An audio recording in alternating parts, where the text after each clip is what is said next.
All right, let's get right into it. We're going to tackle a feeling I'm sure you know all too well, that nagging sense that your focus is just gone, that our phones and our digital habits are literally changing how our brains work. We're going to break down the science behind it, and then, most importantly, lay out a real plan to get back in the driver's seat. I really want to start with this because it's so important. Let this sink in for a second. That guilt you feel for procrastinating, that voice in your head that tells you you're not motivated enough, that's not a personal failure. No, it is the predictable result of a system that has been masterfully engineered to capture your attention and not let go. You know the feeling? You look up from your phone and somehow 2 hours have just vanished. Meanwhile, that important project, that thing you were supposed to be doing, is just sitting there, piling up.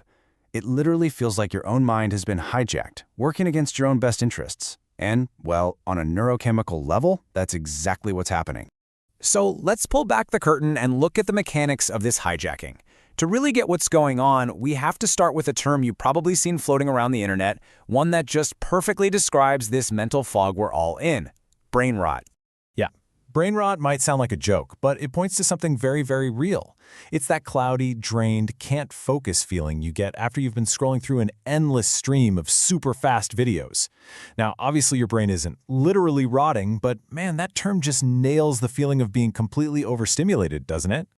And to understand why that happens, we've got to talk about dopamine. But here's the secret. Not all dopamine is created equal.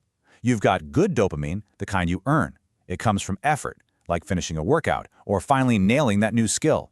It feels deeply satisfying. And then you've got cheap dopamine. These are the quick, effortless hits you get from scrolling or junk food.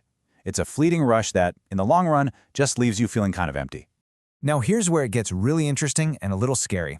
When you constantly flood your brain with that cheap, easy dopamine, your brain does something smart to protect itself. It starts to turn down the volume. Your dopamine receptors actually become less sensitive. This is a process called desensitization. And what it means is you now need more and more stimulation just to feel okay, just to feel normal. And just like that, you're trapped in a cycle. And this is so important to understand. What we're describing is not the same as traditional burnout. Traditional burnout comes from being overworked. This dopamine burnout, though, it comes from being overstimulated. The result isn't just feeling tired, it's that the normal, simple things in life, like reading a book or just having a quiet conversation, start to feel agonizingly boring. So let's talk about the real cost here, because this cycle has actual, measurable consequences that go way beyond just feeling a little distracted. We are talking about fundamental changes to how our brains function.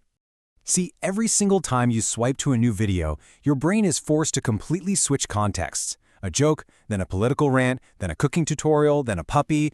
This constant, frantic jumping around prevents your brain from doing the deep work of memory consolidation. That's the process that turns fleeting information into solid long-term memories. You end up seeing everything, but remembering nothing.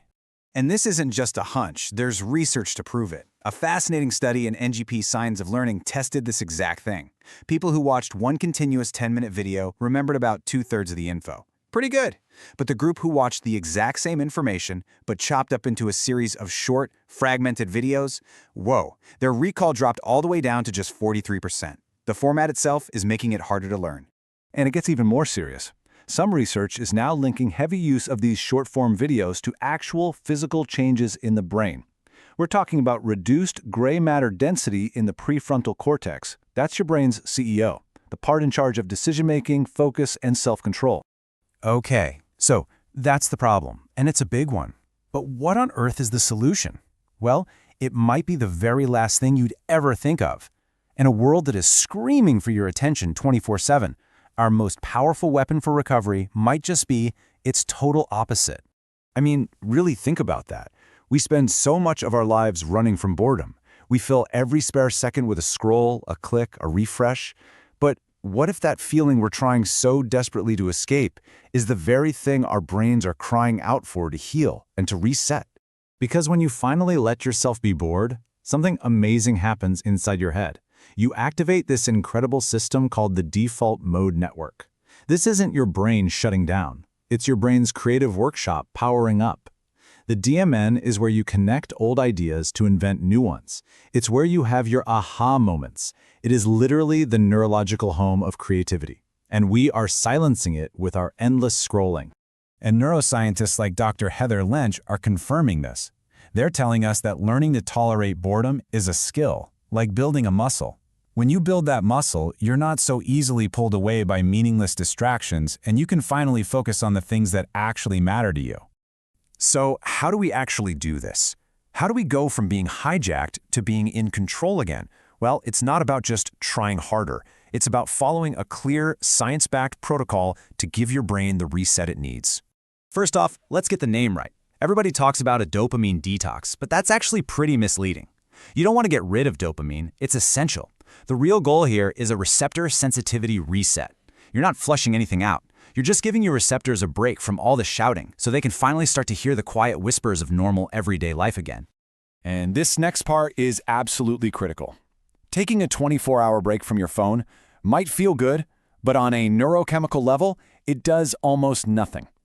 The research suggests that the absolute minimum time for your receptors to even begin a meaningful recovery is 2 to 4 weeks.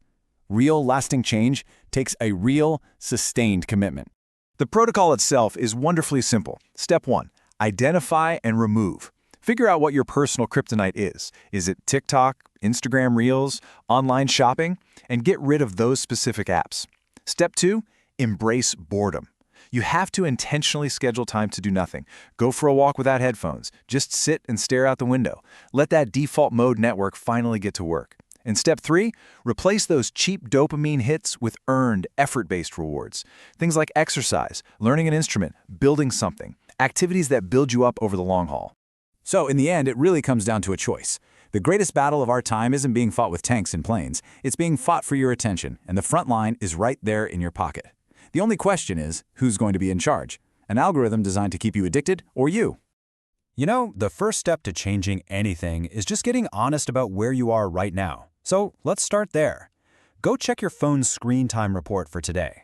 Be honest with yourself. How many hours of your one precious life did you give to that screen? Drop it in the comments below.